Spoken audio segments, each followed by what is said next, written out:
बिस्मिल्लाहिर्रहमानिर्रहीम। अस्सलाम वालेकुम।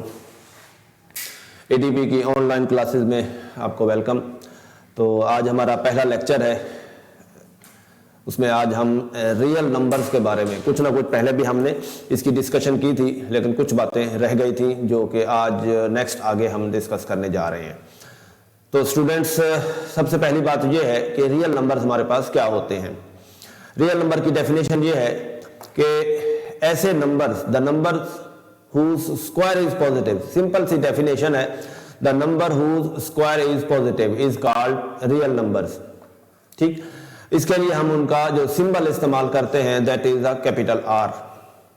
अच्छा, अब क्या है, all those numbers which can be represents on a line, ठीक है, अ रियल लाइन।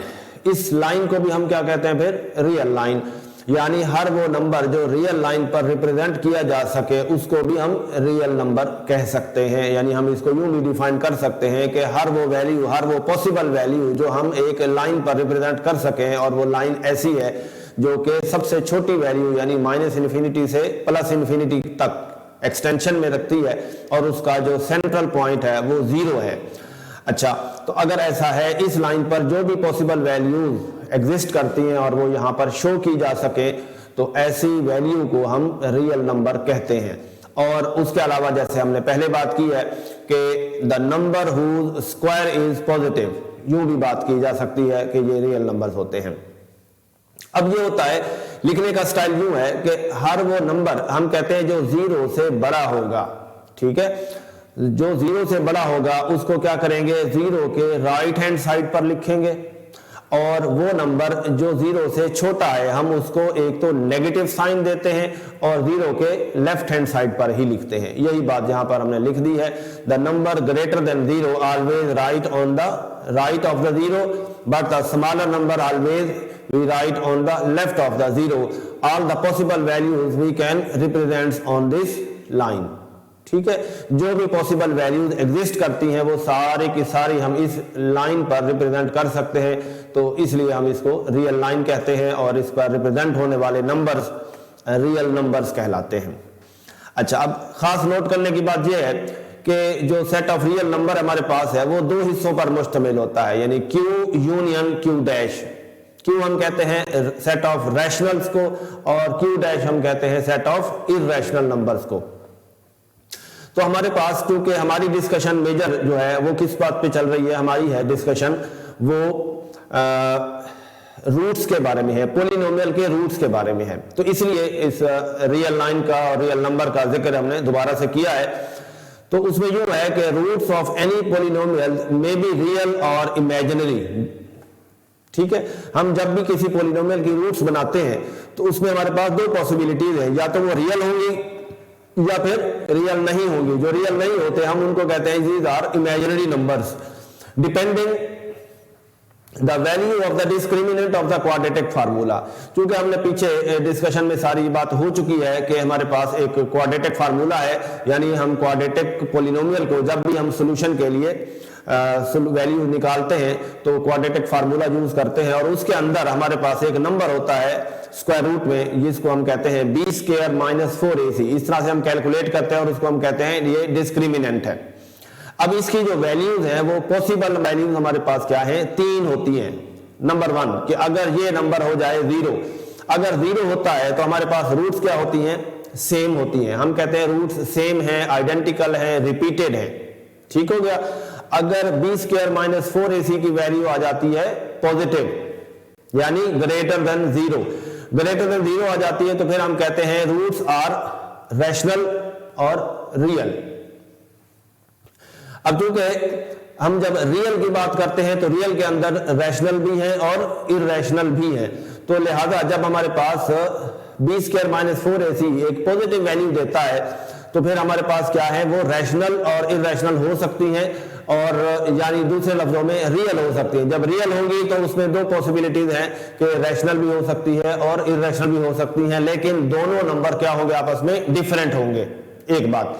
और तीसरी वैल्यू ये है कि बी स्क्वायर माइनस 4ac हमारे पास क्या हो, नेगेटिव आ जाए। अगर नेगेटिव आ जाता है तो फिर हम कहते हैं ये इमेजिनरी रूट्स हमारे पास एग्जिस्ट कर रही हैं। ठीक है। अच्छा, अब रह गई बात कि अगर हम सिर्फ ये देखना चाहें कि रूट्स ओनली रैशनल हो तो फिर क्या होगा, if the roots are only rational then discriminant is a perfect square. तो डिस्क्रिमिनेंट की जो वैल्यू होगी वो ऑलवेज क्या बनेगी, हमारे पास परफेक्ट स्क्वायर बनेगी, यानी इसका स्क्वायर रूट फाइंड किया जा सके। जैसा कि हम यहाँ पे बता रहे हैं कि अगर फर्ज कर लें बी स्क्वायर माइनस 4ac की वैल्यू 25 निकल आए, ए स्क्वायर 16 आ जाए, इस तरह की अगर कोई वैल्यू बन जाती है तो फिर हम कहते हैं ये परफेक्ट स्क्वायर है। और फिर हमारे पास डेफिनेट सॉल्यूशन किस बात का होगा कि रूट्स हमारे पास रैशनल होंगे। अदरवाइज अगर सिर्फ पॉजिटिव है, पॉजिटिव होने पर सिर्फ इतनी बात होगी कि it may be rational, it may be irrational, but collectively हम कहेंगे these are the real values. ठीक हो गया। अच्छा, अब इसी तरह से अब जब हम रूट्स फाइंड कर रहे हैं, रूट्स फाइंड करने के बाद हमारे पास अगली बात आ जाती है कि क्वाड्रेटिक इक्वेशन में जब हम देख रहे हैं कि रूट्स जैसा कि अभी हमने पीछे जिक्र किया है, या तो रियल होंगी या रैशनल होंगी या इररैशनल होंगी, तो इस बात को हम क्या कहते हैं, उसकी नेचर ऑफ द रूट्स है। फिर तो बात जगह पर हमारे पास जो क्वेश्चन है उसमें सिंपली इस तरह से डिस्कशन आ जाती है कि discuss the nature of roots. तो हमारे पास जो मेजर कैलकुलेशन है, जो एलिमेंट है, वो हमारे पास उसका डिस्क्रिमिनेंट है। और वो क्या है, if we want to find the nature of the roots then we first calculate the discriminant, यानी बी स्क्वायर माइनस 4ac हम कैलकुलेट करते हैं और उसकी बुनियाद पर जो पीछे हमने पिछली स्लाइड में सारी डिस्कशन की है वो 3 वैल्यूज पे, डिपेंडेंट वैल्यूज पर हम उसकी प्रिडिक्शन करते हैं कि रूट्स किस शक्ल में होंगी। जैसे कि यहाँ पर एग्जांपल में हम डिस्कस कर रहे हैं कि find the nature of the roots of x square plus 7x plus 12। ये एक हमारे पास एक्सप्रेशन है, क्वाड्रेटिक एक्सप्रेशन है, और हम चाहते हैं कि इसके रूट्स अगर फाइंड करें तो किस शक्ल में होंगे, कौन से नंबर होंगे हमारे पास। तो वो हमारे पास a इक्वल 1 है, b इक्वल 7 है, c इक्वल 12 है। तो डिस्क्रिमिनेंट जो है वो हमारे पास 7 का square minus 4ac is equal 49 minus 48, ठीक है, 1 है। तो 1 हमारे पास क्या है, पॉजिटिव वैल्यू है, it may be a perfect square, but हम इसको इन जनरल कहेंगे ये पॉजिटिव वैल्यू है। अगर पॉजिटिव वैल्यू है तो हमारे पास रूट्स क्या होंगी, जब भी हम इसका सॉल्यूशन करें, फैक्टराइजेशन करें, हम कंप्लीटेशन करेंगे किसी भी मेथड से, जब इसके रूट्स निकाले जाएंगे तो वो क्या होंगे, रियल एंड डिस्टिंक्ट होंगे। 2 नंबर होंगे और दोनों के दोनों आपस में क्या होंगे, डिफरेंट होंगे। अच्छा, इसमें भी रैशनल और इररैशनल, ये बात हो गई। उसके बाद इसी तरह से अगर हमारे पास एक इक्वेशन ऐसी है कि 2x square minus x minus 1 equal 0, ठीक है, ये एक क्वाड्रेटिक है। तो इसमें हम देखें तो हमारे पास a की वैल्यू 2 बनती है, b की वैल्यू -1 और c की वैल्यू भी -1। तो डिस्क्रिमिनेंट हमारे पास देखें तो 1 + 8 इज इक्वल 9। अब हमारे पास क्या बन गया, ये एक परफेक्ट स्क्वायर है। 9 एक ऐसा वैल्यू है जिसकी अंडर रूट फाइंड की जा सकती है, लिहाजा परफेक्ट स्क्वायर होने पर हमारे पास अब क्या नतीजा निकलेगा कि हमारे जो रूट्स बनेंगे, जब भी हम इसका सॉल्यूशन बनाएंगे, जो रूट्स होंगे वो क्या होंगे, ओनली रैशनल नंबर्स होंगे। अब यहां पर इररैशनल की कोई गुंजाइश नहीं होगी। वाज़ेह होगी बात। तो इस सूरत में हमारे पास कोई भी इररैशनल नंबर नहीं होगा, ओनली रैशनल वैल्यूज आएंगी। अच्छा, इसी तरह से अगर हमारे पास डिस्क्रिमिनेंट जो है वो सम नेगेटिव नंबर आ जाए, जस्ट लाइक -16 आ जाए, फॉर इंस्टेंस मिसाल के तौर पर हम ले लें, जैसा कि यहां पर हमने इक्वेशन लिख रखी है कि 3x square plus 2x plus 9 equal 0, यानी अगर आप इसके यही डिस्क्रिमिनेंट कैलकुलेट करें तो इसका -16 जो मैंने वैसे एग्जांपल लिखी है इस इक्वेशन का नहीं है। ठीक हो गया। हाँ, तो अगर इस तरह की इक्वेशन है, इसको आप अपने तौर पर इसको कैलकुलेट कर लें, इसका जो डिस्क्रिमिनेंट है वो आपके पास नेगेटिव आ जाएगा। अगर ऐसा है तो फिर हम कहते हैं हमारे पास जो रूट्स होंगी वो इमेजिनरी होंगी या कॉम्प्लेक्स नंबर्स होंगे। ठीक है, तो 3 पॉसिबिलिटीज हमने डिस्कस की थी। 0 आए डिस्क्रिमिनेंट तो रूट्स रिपीटेड होंगी, सेम होंगी, आइडेंटिकल होंगी। पॉजिटिव आ जाए तो हमारे पास real and distinct, it may be rational, it may be irrational. अगर परफेक्ट स्क्वायर बन जाए तो फिर क्या बनता है, हमारे पास ओनली रैशनल नंबर्स होंगे। और अगर वो नेगेटिव आ जाता है तो हमारे पास वाज़ेह बात है कि हमारे पास इमेजिनरी रूट्स होंगी। ठीक है। अब इसमें यह है कि प्रैक्टिस करने के लिए यहां पे मैं बता रहा हूं आपको क्वेश्चन नंबर 145 से लेकर 148 तक। ठीक है, ये 2-4 सवाल हैं, इनको आप देख लीजिएगा कि पेज 900 पर एक्सरसाइज है आपके 9.3 9 चैप्टर में 9.3 और पेज नंबर 900। आपने सिर्फ अपनी जो आपके पास डिजिटल रेफरेंस है उसमें पेज नंबर 900 जब सर्च करेंगे वहां पर आपको ये खुद ही मिल जाएगा। ठीक है, ये पेज 145 टू 148 ये 2-4 सवाल हैं, इसके अंदर यही डिस्कशन है, यानी नेचर ऑफ रूट्स आपने वहां पे डिस्कस करनी है। तो उसको अपने प्रैक्टिस के लिए थोड़ा सा कैलकुलेट कर लेंगे तो आपको बेहतर तौर पर समझ आ जाएगी बात की कि अब हमारे पास जो है नेचर ऑफ रूट्स किस तरह से हम डिस्कस करते हैं। ठीक है, नेक्स्ट आगे चलते हैं। अब हम जब किसी भी क्वाड्रेटिक इक्वेशन के रूट्स फाइंड करते हैं तो उनके दरमियान आपस में कुछ रिलेशन है, और वो रिलेशन जो है वो किस तरह से है, वो कैसे है, उसको हम क्या यूज करते हैं, उसकी अब हम नेक्स्ट डिस्कशन करने जा रहे हैं।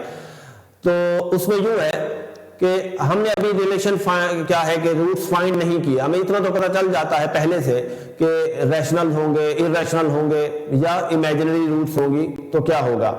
तो अब हम देखते हैं कि रिलेशन उनका क्या है। Let we suppose that we have two roots. हमारे पास डेफिनेटली जब भी क्वाड्रेटिक सॉल्यूशन करेंगे हमारे पास दो तरह के रूट्स आएंगे, तो हम कहते हैं कि वो हमारे पास क्या है, अल्फा और बीटा है फॉर एनी क्वाड्रेटिक इक्वेशन। ठीक, अब हमारे पास क्या है, इन दो नंबरों का हम क्या कर सकते हैं, हम इन दो नंबरों के दो रिलेशन बना सकते हैं। हम इनको सम कर सकते हैं, यानी अल्फा प्लस बीटा ये बना सकते हैं, और उसका प्रोडक्ट फाइंड कर सकते हैं अल्फा मल्टीप्लाई बीटा। ठीक है, तो हमारे पास जो भी दो रूट्स बनते हैं जिनको हमने अल्फा बीटा का नाम दिया है, तो हम क्या करते हैं उनमें अल्फा प्लस बीटा यानी उनका सम बना सकते हैं और उनका प्रोडक्ट बना सकते हैं। तो अगर हमारे पास क्या हो, if we have to given roots then we can find the equation by using the formula।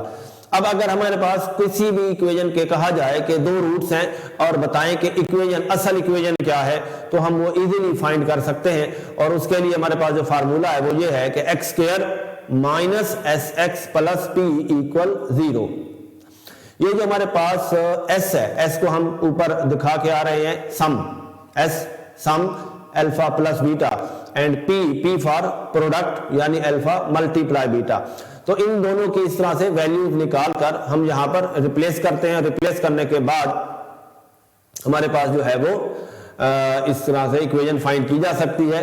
इसके अलावा भी हमारे पास और भी रिलेशन हैं, वो हम नेक्स्ट आगे डिस्कस करेंगे कि अगर हमारे पास इक्वेशन पहले से बताई हुई हो और उसकी मदद से हम सम डायरेक्ट फाइंड ये सम भी निकाल सकते हैं और प्रोडक्ट भी निकाल सकते हैं, वो हम नेक्स्ट लेक्चर में देखेंगे। लेकिन फिलहाल अब इस वक्त हम ये कर रहे हैं कि हमारे पास अल्फा भी गिवन हो, बीटा भी गिवन हो। अगर डायरेक्ट वैल्यू गिवन हो तो फिर हम उसका सम एंड प्रोडक्ट निकाल कर एक ऐसी इक्वेशन हासिल कर सकते हैं जिसके वो रूट्स हैं। मिसाल के तौर पर अल्फा की वैल्यू अगर हमारे पास 2 गिवन है, बीटा की वैल्यू -7 गिवन हो, तो फिर हम S alpha plus beta that is -5 बन रहा है, और पी अल्फा मल्टीप्लाई बीटा हमने इनको मल्टीप्लाई किया, मल्टीप्लाई करके हमारे पास -14 हासिल हुआ। तो रिक्वायर्ड इक्वेशन इज हमारे पास X square minus S X plus P equal 0। तो इस तरह से s की और p की वैल्यू यहां रिप्लेस कर दें तो x square plus 5x minus 14 equal 0।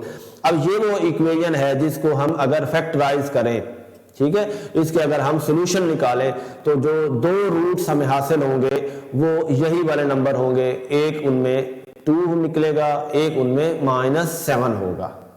ठीक है, तो इस तरह से हम देख रहे हैं कि हमारे पास जब किसी भी क्वाड्रेटिक इक्वेशन के रूट्स गिवन हो तो फिर हम उनके दरमियान जो रिलेशन है उस रिलेशन को यूज करके हम उसकी जो रिक्वायर्ड इक्वेशन है, ओरिजिनल इक्वेशन, हम वो फाइंड कर सकते हैं।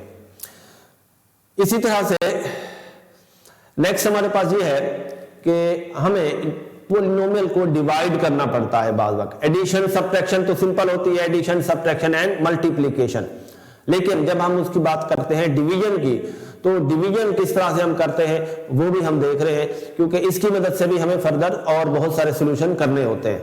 मिसाल के तौर पर कि division of polynomial is just like the division of numbers. जिस तरह से हम नंबरों को आपस में तकसीम करते हैं, बिल्कुल इसी तरह से हम पॉलिनोमियल को भी डिवाइड करते हैं। जैसे हम नंबर डिवाइड करते हैं, नंबर डिवाइड करने के बाद हमें क्या मिलता है, कुछ ना कुछ रिमाइंडर हासिल होता है और कुछ कोशेंट हासिल होता है। बिल्कुल इसी तरह से हमारे पास जब हम पॉलिनोमियल को डिवाइड करते हैं तो भी हम सेम यही प्रोसेस करते हैं। मिसाल के तौर पर हमारे पास है एक क्वाड्रेटिक छोटी सी इक्वेशन है कि x square plus 9x plus 20 और हम उसको डिवाइड कर रहे हैं एक लीनियर फैक्टर से यानी x प्लस 5 से। तो अब हम देख रहे हैं कि जिसको हमने डिवाइड करना है वो तरीकाकार के मुताबिक यहाँ लिखा हमने और x प्लस 5 यहाँ लिखी। अब मसला ये होता है कि यहाँ पर कौन सा पहला नंबर आएगा जिससे हम इस x प्लस 5 को मल्टीप्लाई करेंगे। तो ये मैंने राइट साइड पर करने के दिखाने की कोशिश की है। तो आप क्या करेंगे, यहाँ पर जो पहला नंबर है एक्स स्क्वायर जैसे हम है तो एक्स स्क्वायर डिवाइडेड बाय इसका भी पहला नंबर x, इसको जब हमने डिवाइड किया तो हमें मिला x और ये वो नंबर है जो हमें यहां लिखना होगा जैसा कि यहां पे हमने लिखा है x। तो अब इस x को अगर आप x प्लस 5 से मल्टीप्लाई करेंगे तो हमें मिलेगा माइनस एक्स स्क्वायर अपना एक्स स्क्वायर प्लस 5x। अच्छा स्टूडेंट्स, एक और बात भी अहम है वो याद रखिएगा कि यहां पर लिखा हुआ था प्लस एक्स स्क्वायर, तो यहां पर भी हमने प्लस x लिखा है। देखें यहां पर भी हमने साइन उसका पॉजिटिव रखा है। एज इट इज जो साइन बनेंगे वो पहले आप लिख देंगे, लिखने के बाद फिर आप अपने साइन चेंज करेंगे, फिर इन नीचे वाले के साइन क्या कर देंगे, चेंज कर देंगे। जैसा कि आप देख रहे हैं कि एक्स स्क्वायर था तो उसको मैंने माइनस कर दिया, इसी तरह से प्लस 5x था तो उसको भी हमने माइनस बना दिया। जब आप माइनस बना लेंगे तो क्या होगा, ये नंबर हम ऑलवेज का लफ्ज कह रहा हूं कि हमेशा ये कैंसिल हो जाएगा, ये नंबर कट जाएगा। जो सेकंड टर्म होगी वो कैंसिल हो भी सकती है और उसमें से कुछ बच भी सकता है, तो वो डिपेंडिंग द सिचुएशन। अब जिस वक्त हम देख रहे हैं कि प्लस 9x है और माइनस 5x है, अगर हम इनको आपस में ऐड करें तो हमें मिल रहा है प्लस 4x और नेक्स्ट टर्म भी हम नीचे उतार लेते हैं तो 4x प्लस 20 हमारे पास आया। अब हमने देखना है कि उसी तरह से कि अगला क्या नंबर होगा कि वो x प्लस 5 से मल्टीप्लाई हो, तो फिर यही वाला प्रोसेस दोबारा करेंगे। यहां पहला नंबर कितना है 4x और यहां पर पहला नंबर क्या है x, अगेन आपने डिवाइड किया, x से x कैंसिल हो गया, हमारे पास आ गया प्लस 4। तो अगेन हमने यहां पर प्लस 4 लिखा। प्लस 4 लिखने के बाद तो अब प्लस 4 को ही x प्लस 5 से मल्टीप्लाई करेंगे तो हमारे पास आ गया प्लस 4x प्लस 20। अगेन हमने इनके साइन बदल दिए, इसको भी माइनस कर दिया, इसको भी माइनस कर दिया और हमारे पास जो है ये भी एडिशन पर 0 हो गया, ये भी एडिशन पर 0 हो गया और हमारे पास हासिल हुआ है 0। यानी अब क्या हुआ कि ये जो इक्वेशन थी x square plus 9x plus 20 क्या बन गई हमारे पास, कंप्लीटली डिवाइड हो गई किससे, x प्लस 5 से, कंप्लीटली डिवाइड हो गई। तो इस तरह से हमारे पास ये जो नंबर मिला है 0, इसको हम क्या कहेंगे, ये हमारे पास रिमाइंडर है, तो रिमाइंडर हमारे पास 0 आ गया। और इस तरह से हमने कहा कि ये जो इक्वेशन थी वो completely divisible by x plus 5 है। ठीक हो गया, तो ये हमारे पास कंप्लीटली डिवाइड हो गई। अब ये जो नंबर मिला है हमें x प्लस 4, इसको क्या कहेंगे, ये कोशेंट कहलाएगा, the quotient x plus 4 and the divider is x plus 5। ठीक है, तो अगर आप इन दोनों को आपस में कर दें मल्टीप्लाई, कोशेंट और डिवाइडर को मल्टीप्लाई करेंगे तो ये वापस आपको मिल जाती है। ये तो हमारे पास बेसिक रूल है।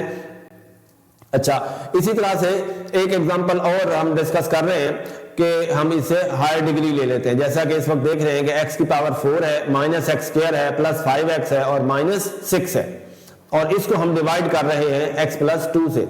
अगेन ये वाला प्रोसेस हम दोबारा यहाँ पे करते हैं कि x की पावर 4 है, माइनस एक्स स्क्वायर है, प्लस 5x माइनस 6। आप देख रहे हो कि यहाँ पर पावर में एक गैप है, 4 है फिर 3 होना चाहिए था, x क्यूब नहीं है बल्कि x स्क्वायर आ गया। तो अब हमने सबसे पहले तो नंबर हासिल किया कि यहाँ पर है x की पावर 4 और यहाँ पर है x। जब हमने इनको आपस में डिवाइड किया तो हमें क्या मिला, x क्यूब। अब x क्यूब यहाँ पर हमने लिखा और x क्यूब को ही x प्लस 2 से मल्टीप्लाई किया। मल्टीप्लाई करने पर हमें क्या मिला, x की पावर 4 प्लस 2x क्यूब। अब इनके साइन बदल दिए हमने। जब हमने इनके साइन बदले तो माइनस एक्स की पावर 4 प्लस एक्स की पावर 4 ये आपस में कैंसिल हो जाएंगे। और अब हम देख रहे हैं कि रिमेनिंग टर्म क्या करते हैं, हम इनको ऐड करते हैं। ऐड करने के लिए क्या होता है कि टर्म्स को आपस में एक जैसा होना चाहिए। अब ये तो है एक्स क्यूब, यहां पर है स्क्वायर, लिहाजा ये ऐड नहीं होगी, बल्कि क्या करेंगे फिर इसका साइन भी हम चेंज कर चुके हैं, ये एज इट इज नीचे उतार लेंगे, -2x क्यूब, ये हमने एज इट इज नीचे उतार ली, और ऊपर जो एक्स स्क्वायर था वो वैसे लिखी, और +5x था और -6 था, ये हमारे पास एक लाइन हासिल हो गई। ठीक है, ये कोई नया काम नहीं है, ये वही है जो आपने 9th 10th वगैरह मैट्रिक लेवल पे पढ़ा हुआ है। अब हमने जब ये वैल्यू बना ली है, बनाने के बाद दोबारा हम वही प्रोसेस देखेंगे। यहां पे साइन क्या लिखा हुआ है, माइनस का, तो यहां पर भी देख लें हमने माइनस का साइन लगा दिया, और 2x क्यूब को अगेन फिर आपने x से डिवाइड किया, x से डिवाइड करने पर आपको क्या मिला, 2x स्क्वायर, तो ये देखें 2x स्क्वायर, जो साइन इसका होगा वही साइन यहां लगा देंगे, और जो नंबर यहां से हासिल होगा वो नंबर यहां लिख देंगे 2x स्क्वायर। अब इसको आपने क्या किया, -2x स्क्वायर से मल्टीप्लाई किया, किसको, x + 2 को -2x स्क्वायर से मल्टीप्लाई किया, मल्टीप्लाई करने पर आपको क्या मिला, -2x क्यूब -4x स्क्वायर। ठीक हो गया। अब दोबारा हमने इनके साइन बदल दिए, प्लस, ये भी प्लस कर दिया, ये आपस में कैंसल आउट हो गए, और ये दोनों आपस में क्या है, लाइक टर्म बन गई हैं। तो आप देख रहे हो कि +4x स्क्वायर और -x स्क्वायर, यहां पे दोबारा एडिशन हुई, हमें मिला 3x स्क्वायर +5x और -6। दोबारा यही वाला प्रोसेस करते हुए आप देख रहे हो कि यहां पर 3x स्क्वायर है, इसको आपने दोबारा से उसी तरह से सॉल्यूशन किया, तो हमारे पास जो है वो x से 3x से मल्टीप्लाई किया, तो अब आपके पास आ गया 3x स्क्वायर और +6x, फिर उसकी एडिशन की, साइन बदले, हमारे पास -x -6 आ गया, और फिर लास्ट में आकर -1 से हमने इसको मल्टीप्लाई किया, तो हमारे पास बन गया ये -x -2, साइन बदलने पर +x -x कैंसिल हो गए, -6 + 2 हमारे पास आ गया -4। यानी अब क्या था कि पिछली एग्जांपल में हमने देखा था कि ये पूरी की पूरी इस पे डिवाइड हो गई थी, हमारे पास रिमाइंडर क्या निकला था, 0, लेकिन यहां पर हम देख रहे हैं कि यहां पर रिमाइंडर हमारे पास 0 नहीं है, बल्कि -4 रिमाइंडर हासिल हुआ। ठीक है, तो अब कोशेंट क्या बना हमारे पास, ये है quotient x cube -2x square +3x -1, ये हमारे पास कोशेंट है। डिवाइजर कितना है, x + 2, और रिमाइंडर कितना है, -4। अब इस सारों की मदद से हम चाहते हैं कि ओरिजिनल इक्वेशन कैसे मिलेगी, सो द टोटल कोशेंट जो होगा, ये जो टोटल कोशेंट है वो कैसे बनेगा, x cube -2x square +3x -1, और ये वाला जो है -4, ये ठीक है, और डिवाइजर है x + 2, तो -4 डिवाइडेड बाय x + 2। तो इस तरह से हमारे पास जो है वो, क्योंकि जब भी हम किसी भी डिवीजन को खत्म करते हैं तो हमारे पास उसमें 2 हिस्से होते हैं। ठीक है, कोशेंट यानी quotient plus remainder over divisor, ये देखें quotient plus remainder over divisor, तो हमेशा Q + R/D, ये सारा सोल्यूशन जब भी हम लिखते हैं तो इस तरह से मिलता है। अगर आप इसकी सारी सोल्यूशन करेंगे तो वापस आपके पास ये इक्वेशन हासिल हो जाती है। ठीक हो गया। तो उसके बाद अब हम देख रहे हैं एक और डिवीजन का तरीका है, जो पीछे हमने डिस्कस किया वो तो था हमारे पास रिवायती तरीका। अब हम देखते हैं कि गैर रिवायती तरीका भी है, जिसको हम क्या कहते हैं, सिंथेटिक डिवीजन। ये भी पॉलिनोमियल में डिवाइड करने का एक तरीका है और इसको हम गैर रिवायती तरीका कहते हैं, इसीलिए इसका नाम भी हमने सिंथेटिक डिवीजन रखा हुआ है, गैर रिवायती तरीका डिवीजन का। अब इसमें हम क्या करते हैं, आप देख रहे हो कि पिछली पॉलिनोमियल जो है, यहां पर आप देखें, यहां पर हमने पॉलिनोमियल एज इट इज लिख रखी है, पूरी टर्म लिख रखी है, कोफिशिएंट भी है, वेरिएबल भी हम दिखा रहे हैं। लेकिन जब हम इस रिवायती तरीके, गैर रिवायती तरीके में आ रहे हैं तो यहां पर क्या करते हैं, in this method we just removed the repeated variables like cube, square, x वगैरह वगैरह, इनको हम क्या कर देते हैं, रिमूव कर देते हैं। हमारे पास काम की चीजें रह जाती हैं, वो उनके कोफिशिएंट हम इस्तेमाल करते हैं, हम उनके कोफिशिएंट इस्तेमाल करके हम उनकी डिवीजन कर देते हैं। अब डिवीजन का ये तरीका जो है वो पिछले मेथड से और भी सिंपल हो जाता है। अब देखते हैं कैसे सिंपल होता है और किस तरह से हम इसको ऑपरेट करते हैं। Let's see, consider an example. क्या है हमारे पास है कि 2x cube plus 3x square plus x plus 8 और हम इसको x प्लस 2 से डिवाइड करने जा रहे हैं सिंथेटिक डिवीजन की मदद से।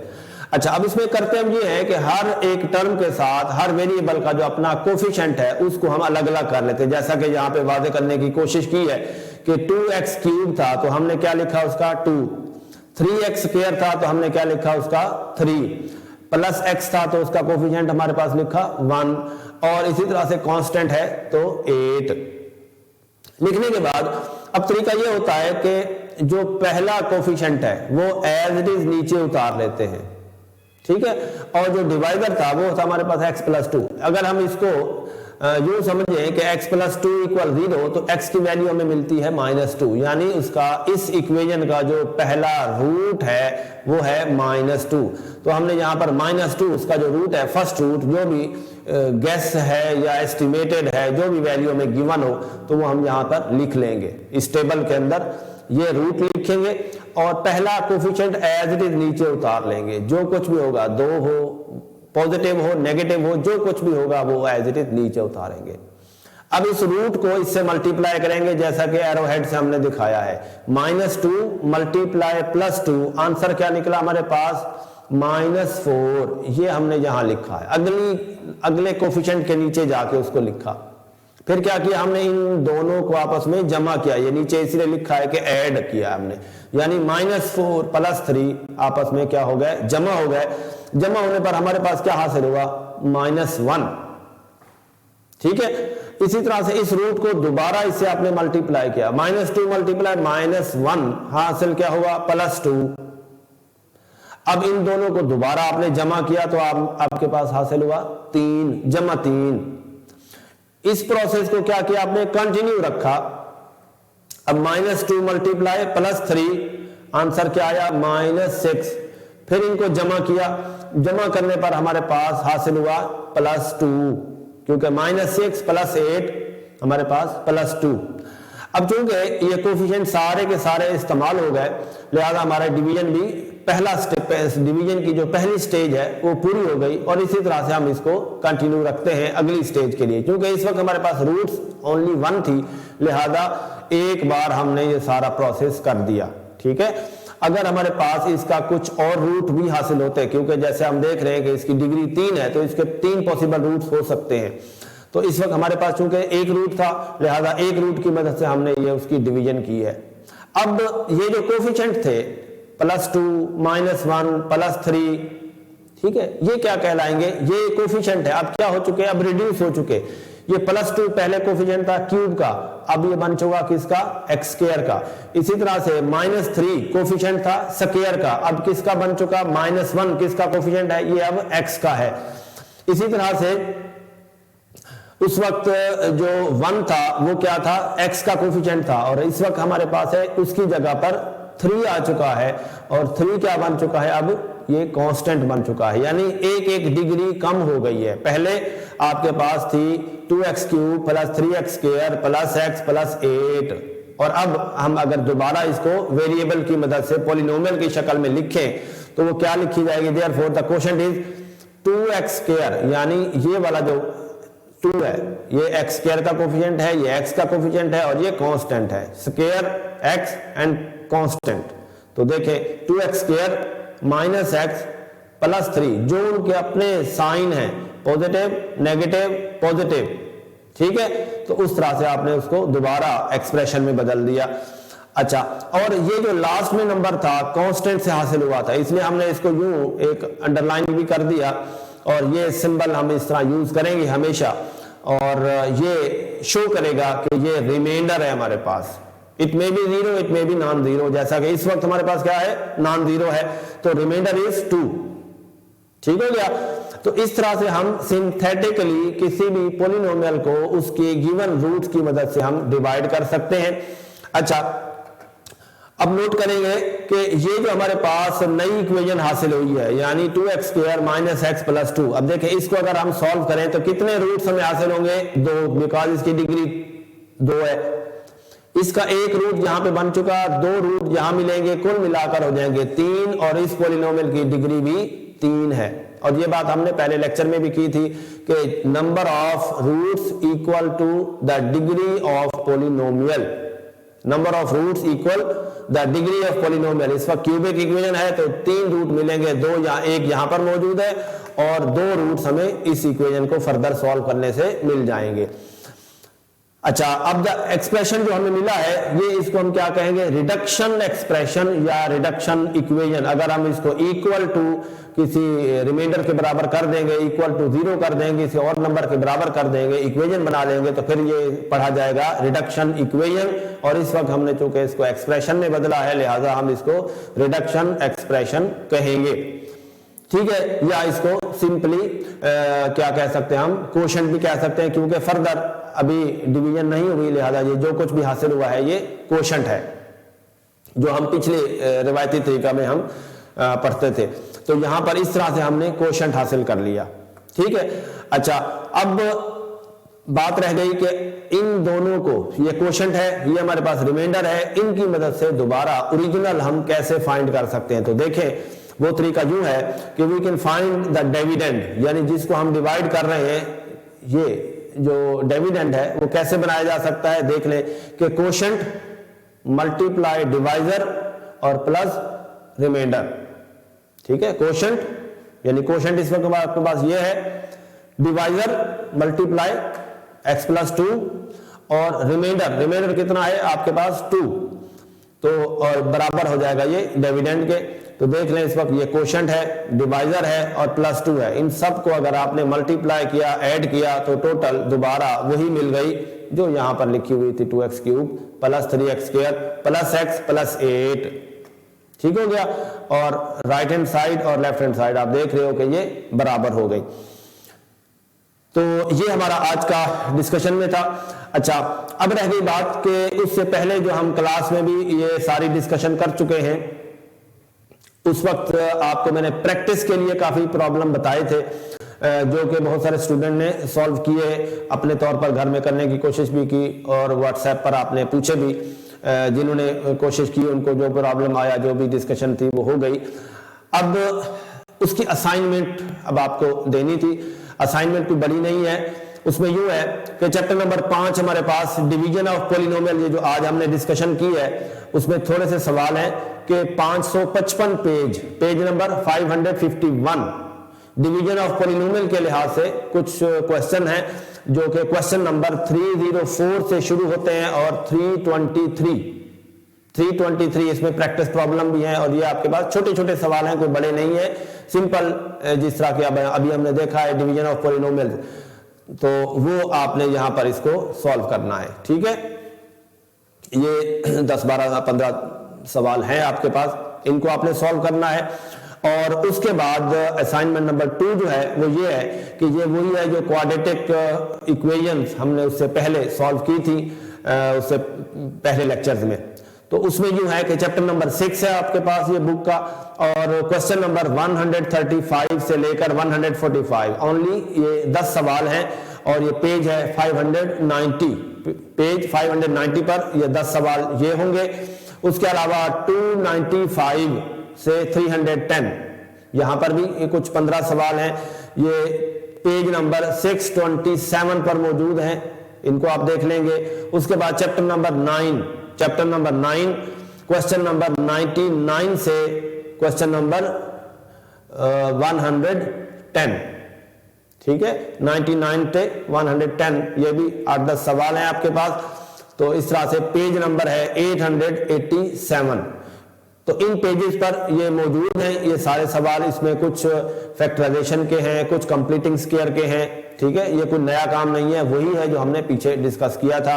और डिवीजन ऑफ पॉलिनोमियल वाले ये कुछ सवाल हैं, ये इसलिए कुछ है कि आपकी प्रैक्टिस भी हो जाएगी और आप असाइनमेंट के तौर पर भी आपका काम एक ही बार हो जाएगा, बजाय कि आप बार बार प्रैक्टिस के लिए अलहदा से करें और असाइनमेंट के तौर पर अलहदा करें। तो ये आपने इस तरह से सॉल्व करके इनको ये मुझे जमा करवाने हैं। तो डेट ऑफ सबमिशन जो है वो 15 दिसंबर मैंने यहाँ लिखी है, लेकिन चूंकि ये लेक्चर थोड़ा सा डिले हो गया रिकॉर्डिंग में, तो अब आप जो है इसको 20 तक मुझे जमा करवा सकते हैं। ठीक है, दोबारा सुन लें स्टूडेंट्स, उस वक्त जब हमने ये बनाई थी स्लाइड्स वगैरह, तो उस वक्त ये हमारे पास डेट ऑफ सबमिशन 15 दिसंबर डिसाइड की थी, लेकिन चूंकि कुछ टेक्निकल वजूहात की बुनियाद पर कुछ प्रॉब्लम थे जिसकी वजह से ये डिले हो गया लेक्चर, तो लिहाजा अब आपकी एक्सटेंशन कर रहा हूं मैं, मजीद इसको व्हाट्सएप पर भी आपको मेंशन कर दूंगा कि डेट ऑफ सबमिशन जो होगी वो 15 की बजाय अब क्या होगी आपकी 20 दिसंबर, 20 दिसंबर। ठीक हो गया, उम्मीद है आप इसको अच्छी तरह से अंडरस्टैंड करेंगे, देखेंगे, प्रैक्टिस करेंगे, इन बातों पे अगर गौर करेंगे तो बड़े इजीली आप इसको अंडरस्टैंड कर लेंगे। डिवीजन ऑफ पॉलिनोमियल्स है, सिंथेटिक डिवीजन है, सीधे सीधे सवाल हैं, जिन्होंने फर्स्ट ईयर पढ़ी हुई है उनके लिए तो बहुत आसान है। सिर्फ उन बच्चों के लिए डिटेल करने की कोशिश करते हैं जो बच्चे नए हैं और जिन्होंने काफ़ी अरसे से, लॉन्ग टाइम से, यानी जैसे जिस तरह से किसी ने मैट्रिक के बाद मैथ नहीं पढ़ा, तो इसलिए उनके लिए थोड़ी सी प्रॉब्लम होती है। तो इसलिए कोशिश होती है कि बात को ज़्यादा से ज़्यादा डिटेल हद तक ले जाएं, तो उसमें कुछ बच्चों को शायद बोरियत महसूस होती है जो कि फर्स्ट ईयर जिनकी पढ़ी हुई है, सेकंड ईयर में जिन्होंने अच्छा मैथ पढ़ा हुआ है, उनको लगता है कि ये चीज़ें खामखा रिपीट की जा रही हैं। ऐसा नहीं है, मकसद हमारी ये है कि सारे बच्चे जिनकी मैथ वीक है वो भी इन बातों को समझ सकें, अंडरस्टैंड कर सकें, और प्रैक्टिस के लिए इसीलिए फिर ये कुछ डिफरेंट सवाल दिए जाते हैं ताकि आप बार बार प्रैक्टिस करेंगे, डिफरेंट प्रॉब्लम्स मुख्तलिफ सिचुएशन के लिहाज से आप देखेंगे तो आप समझ जाएंगे कि काम को किस तरह से करना है। अल्लाह ताला आपकी मदद फरमाए। अल्लाह हाफिज।